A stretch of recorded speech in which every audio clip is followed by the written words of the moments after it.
Today's video is Chapter 7, Lesson 2B and 2C. We are going to talk about inequalities. I bet you remember doing inequalities in another math class. It's where you use these symbols, those symbols. So is 14 more or less than 16? It is less than.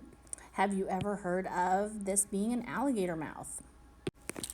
Math teachers like to think of the inequality symbol as an alligator, and he's going to eat the bigger amount. So this cupcake is bigger than that cupcake. It goes in his mouth. It is a less than. This piece of pizza is bigger. He's open this direction, so the bigger pizza can go in his mouth. 16 is larger than 14, so 16 can go in his mouth. What if I had an equal sign and an alligator mouth? Well, those can actually go on top, and now we would have a new symbol that looks like that. Less than or equal to, greater than or equal to. So in our homework today, we're going to have 4 options. We have 2 that have lines, which means it's half of an equal sign to, means equal to, and 2 that don't have lines, so only less than, only greater than. How is an inequality different than an equal sign? An equal sign, there's only one answer. X equals 16. It's only 16, that's all it'll ever be. It's just 16. But if you have an alligator mouth, X is less than 16. Well, gosh, now we've got 15 could be an answer, 14 could be an answer, 13 could be an answer, negative 20 could be an answer. We have a million, gazillion, gajillion different answers that are less than this number. Only one answer, many answers. If I include a line under that alligator mouth, 16 now gets included to the list because it could be 15, 14, 13, all these small numbers, and it could also be exactly 16. Less than or equal to. Less than or equal to. Okay, here's a more complicated inequality. We're going to take our mystery number and add 8. This answer has to be greater than 14. There's a million, gajillion, gabillion different x's that we could have. Is 10 one of them? Is 10 an answer? Well, let's try it. We're going to replace x with 10. 10 plus 8 greater than 14. 18 greater than 14. Is that true? Is 18 really bigger than 14? Yes.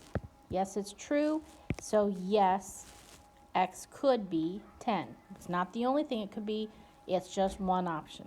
But you're going to have homework that's going to give you questions like this. They'll say, here's the math problem. Could it be this number? Here's exactly how it looks in the book.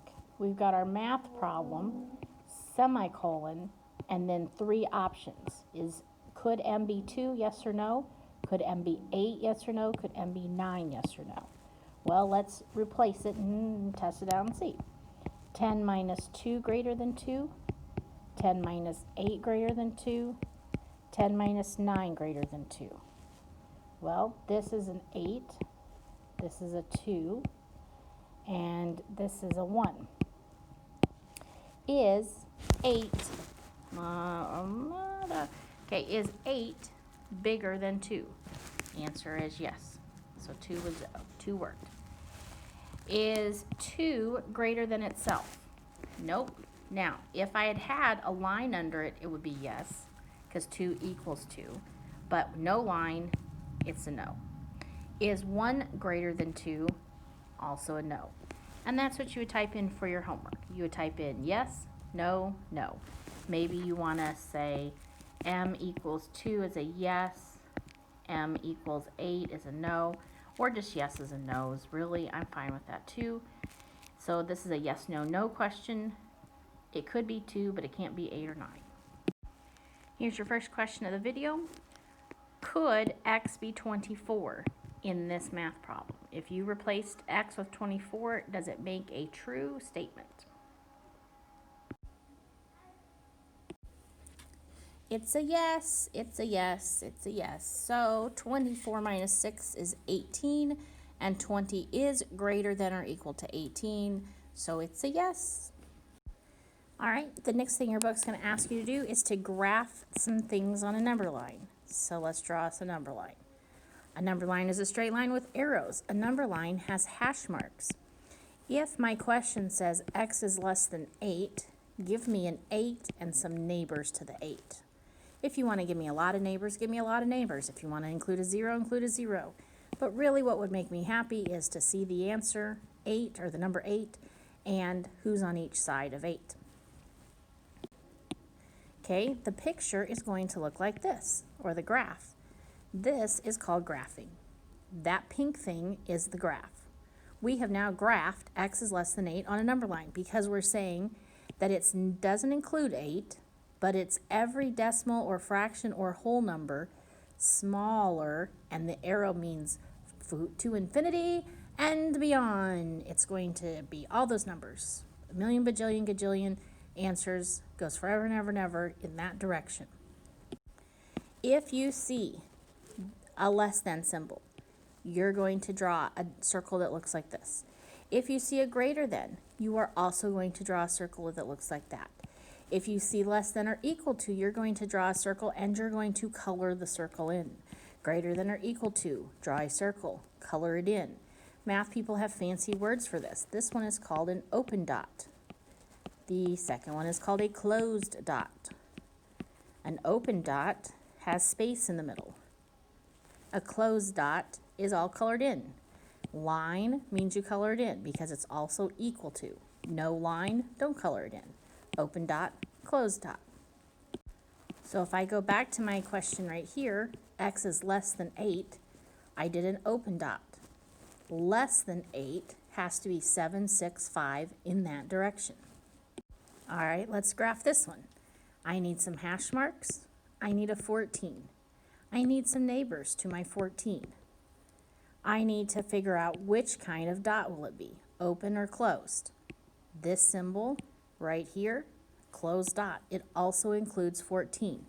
14 is an answer. So I color it in, I make the circle, and then I color it in. I want x's that are greater than or equal to 14. Is 13 greater or is 15 greater? Which neighbor is greater than 14?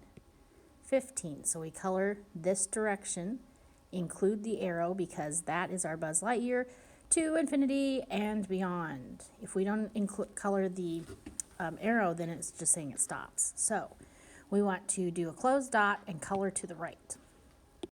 I am going to show you what some students do that is not correct, drives me crazy. Please don't do this. Some students draw their dot way up here, floating like a ghost. And then they draw their arrow, floating like a ghost. We want that to go down, actually on the number line. No floating, floating's bad. Oh, look, so much better. Oh, it's terrible. This is great. So please don't make your dot and your line float.